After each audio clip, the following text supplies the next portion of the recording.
everyone. I'm just coming on here to give you an update of what's been going on with me. I know I haven't filmed any videos in a few weeks, and I didn't know if I was going to make a video, but my kids are in bed, my husband's at a conference, and I just kind of wanted to talk. I felt like it might help to talk about what's happened over the past couple months.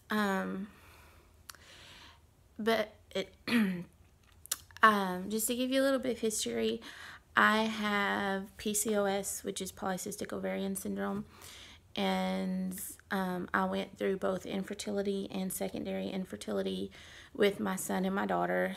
It took me 18 months of actively trying to conceive with both of them.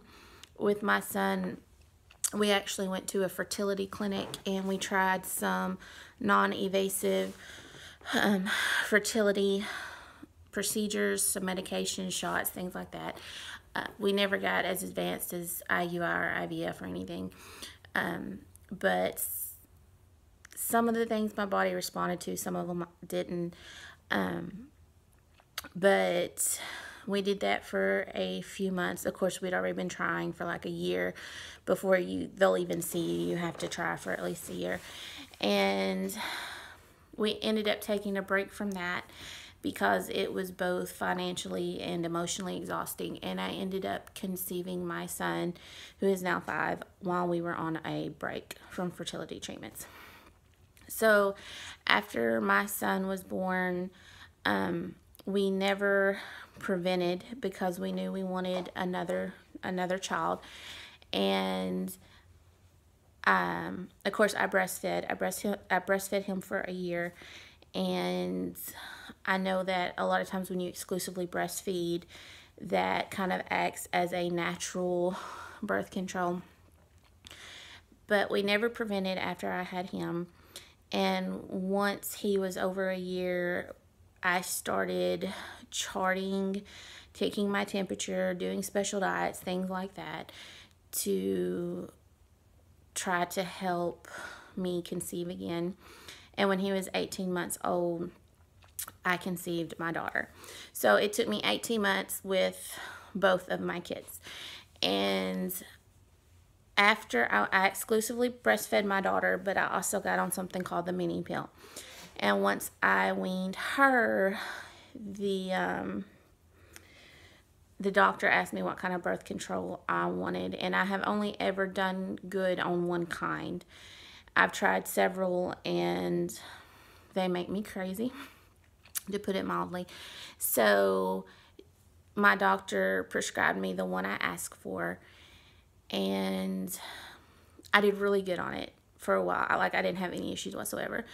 But then they changed it. It was a pill, but then they changed the pill, and I'm not sure if they changed it for insurance reasons. I know the one I was on was a name brand. It was like $60, $70 a month, and so they switched it to one that was like $10 a month. And anyway, I started having some really bad side effects. I put on like 20 pounds in 2 months. I didn't change my diet or anything. I just changed the pills. And I was really moody. I felt awful, fatigued all the time. And I was on that for a couple of months. And I told my husband, I just don't like the way I'm feeling. And he said, do you think it might be the pill? And I said, I think so. That's the only thing that has changed. So I said, I think I'm going to get off of it for a couple of months. And if I get to feeling better, then I'm going to go to my doctor and say, okay, if insurance will not cover this other pill, then I need some other form of birth control because this pill is not working. But I wanted to make sure it was the pill. And he was like, well, what if you get pregnant when you're off of it for that month or two? And I just kind of laughed, like, okay, yeah, like I'm going to get pregnant from getting off the pill for a month or two. You know, the trouble I have with ovulating and everything we've been through with our other 2 kids. So I got off the pill. I had a cycle on February 13th, and Then March 13th came around, and I did not start, which is not unusual for PCOS. There's been times I went 4 or 5 months without a cycle, and I've actually had to call the doctor and take medicine to induce one. And I took a pregnancy test just to see. I mean, I didn't expect it to be positive, but, you know, just to see, and it was negative. So I thought, okay, well, I'll give it another couple weeks. Well, a couple weeks went by, and I was cramping. I was having all of my PMS symptoms, but I still no show of a period. So I took, on March 22nd, I took another pregnancy test, and it was positive. And I'm sorry, I'm going to try really hard to make it through this without crying, but probably not going to make it. But anyway, I was shocked. I was beyond shocked. And I kind of had a little panic attack. And, you know, we weren't trying or anything. We weren't expecting it.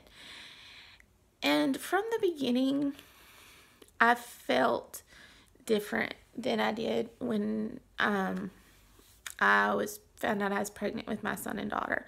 With them, there was lots of excitement, lots of joy, lots of happiness. And with this one, I just kind of felt, I didn't feel excited. Like, I tried to be excited. I mean, the thought of a baby would make me happy, but the thought of being pregnant didn't make me happy, if that makes sense. I just kind of felt this sense of dread, if that makes sense. So I went to the doctor, and they did my blood work. My numbers were through the roof. They did put me on some prometrium or something like that, because my progesterone was a little on the low side. And so they put me on that. And with my son and daughter, we waited 12 weeks until the quote-unquote safe zone to announce. And with this one, I pooched out so early. And I'm sure a lot of it was bloat, but I looked like I was 4 months pregnant. And it was to the point my clothes wouldn't fit. Actually, my clothes stopped fitting before I even got my positive pregnancy test. Like, nothing would button. My shirts were tight. I was nearly in tears every time I got dressed, because I was like, I'm going to have to go on a diet or something. I don't know why I'm gaining all this weight. Nothing's changed. If anything, I'm eating less. And so people were already suspecting and giving me like side glances and kind of, you know, jokingly asking if I was pregnant. So we decided to go ahead and tell people that we were expecting, because I guess I was a little vain and I didn't want them to think I was just getting really fat. So we went ahead and told people. April 17th, I had my first ultrasound. And about the week before that, there was just this sense of doom. Like, with my kids, I was so excited to get the first ultrasound, to see them for the first time. And with this one, it was like I did not want to go to the doctor. And I actually remember the Saturday, because my ultrasound was on a Tuesday, the Saturday before, me and my husband was sitting in the living room and talking about it, and I just started crying. And I told him, I was like, I'm just so scared that there's not going to be a heartbeat. And I guess a part of me knew it was like preparing myself. So we went to the doctor, and I was sitting in the waiting room, and the longer I sat there, the more that the worse I felt. And I just remember just sitting there praying, just, you know, please God, just please let there be a heartbeat. And we went back there, and the doctor brought the ultrasound machine in, and she put it on my stomach, And I instantly knew, because I knew what to expect from my other two. So when she put the thing on my stomach, there was no baby. There was a sac. There was a very big sac, actually. And, you know, she showed us the placenta and everything, but there was no baby. So then she's like, well, I'll try it vaginal, because maybe you're just not as far along as you think. And I was like, okay, but I knew. So she did it the other way, and there was still nothing.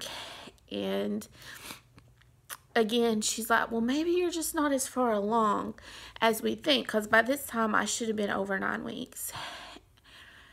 But I could tell by the way she said it that she didn't think that was the case. She was saying it more for my benefit. So they drew some more blood, and then they called me, and they're like, your numbers are through the roof. That, like, my numbers were, my HCG numbers were over 160,000, and anything over like 10 or 11,000, you should be able to see something. So they're like, it doesn't make sense that we didn't see anything. So they actually sent me to another an actual ultrasound tech with like the really big machines, because she used it on the little ones they roll around to room. And so I went there, and they were looking, and again, there was nothing. There was just a sac, and the sac was measuring like 9 weeks and 2 days, which was how far along I should have been. So, you know, that just kind of confirmed it. And then they checked my ovaries and everything, and all that stuff, I guess, looked good. And so then I talked to the doctor, and she told me I had 2 options. I could either take some pills to try to miscarry at home, or I could have a D&C, because what had happened is an egg had fertilized and implanted, but it didn't get much further than that. But it started the process, and my body didn't realize that the baby was not developing. So it just went on doing what it was supposed to. It developed the placenta. It grew the sac. My hormones, it was regulating my hormones. My hormones were through the roof. I mean, everything was just as it should be, except there was no baby developing. And if you're watching this and you want to comment, please do not comment that there wasn't a baby, because there was. In my mind and in my heart, there was a baby. There may not have been one in the sac, but there was the potential for life, for a baby. I mean, my body didn't just randomly decide to start producing a placenta and growing a sac if there was not the potential for a baby there. So anyway, she told me that with the pills, it could take weeks. It was a very painful process. And I said, well, I want it over with. I just want it over with. So I opted for the D&C, but I asked her if she could check one more time. I knew there wasn't going to be anything, but I needed to know right before she did it that nothing had just like miraculously appeared. And she's like, okay. She's like, come in Monday and I'll do another ultrasound before we do your procedure on Tuesday. So she did. Again, there was nothing. I knew there wouldn't be, but it kind of gave me the reassurance that I had made the right decision in having the surgery. So I went in Tuesday and I had the surgery, and I had the surgery. I was in a lot of pain Tuesday. Wednesday wasn't that bad, but over the weekend I really started, like, I was bleeding, but over the weekend I really started bleeding, so much to the point I got really sick on Sunday. I thought I was going to pass out. I thought I was going to throw up. I was white as a sheet. I was clammy. I was scaring everybody because it happened at church, of course. So everybody that saw me was terrified that I was just going to pass out and hit my head or whatever. So I called the hotline and told them what was going on, and they said, it sounds like you're losing too much blood. You may have to end up going to the emergency room and have them do a blood count to see if you need some blood. And I was like, I do not want to do that. And so anyway, the next day I called my doctor, and she prescribed me some pills to help with the bleeding. So I took those for 3 days, and the bleeding slowed down, but it did not stop. In fact, Tuesday will be 2 weeks since my procedure, 3 weeks since I found out that I had lost the baby. And I still, TMI, I know, but I'm still bleeding. But it's not to the point that, I mean, I can function. It's not to the point where I feel like if I stand up to go to the bathroom, I'm going to pass out and hit my head on the toilet or whatever. So, I'm getting better, both physically and emotionally. I haven't filmed anything at first.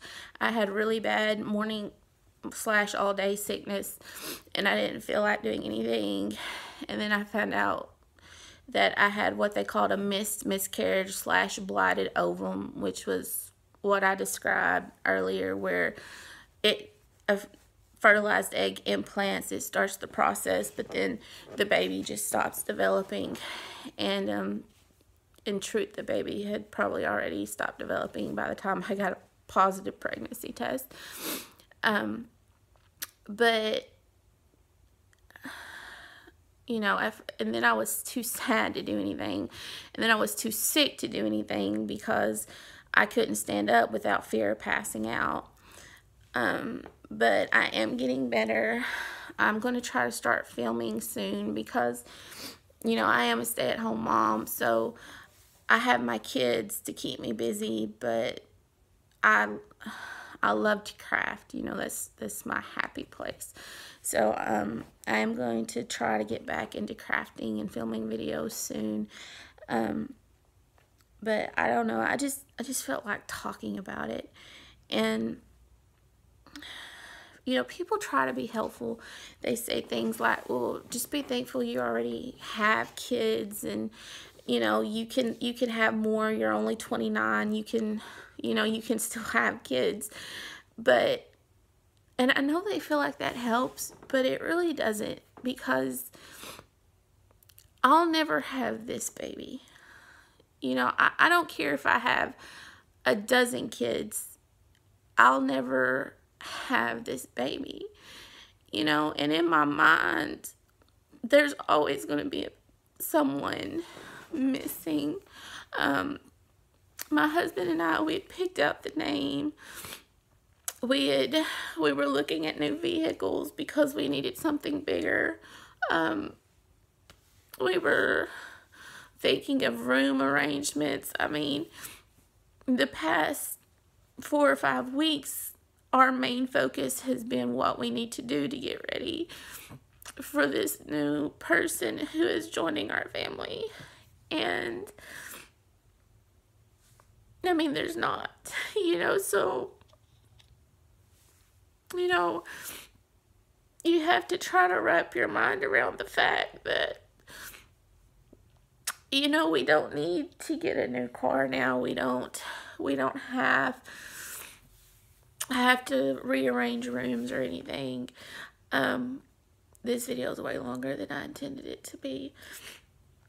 But I'm going to go ahead and jump off there.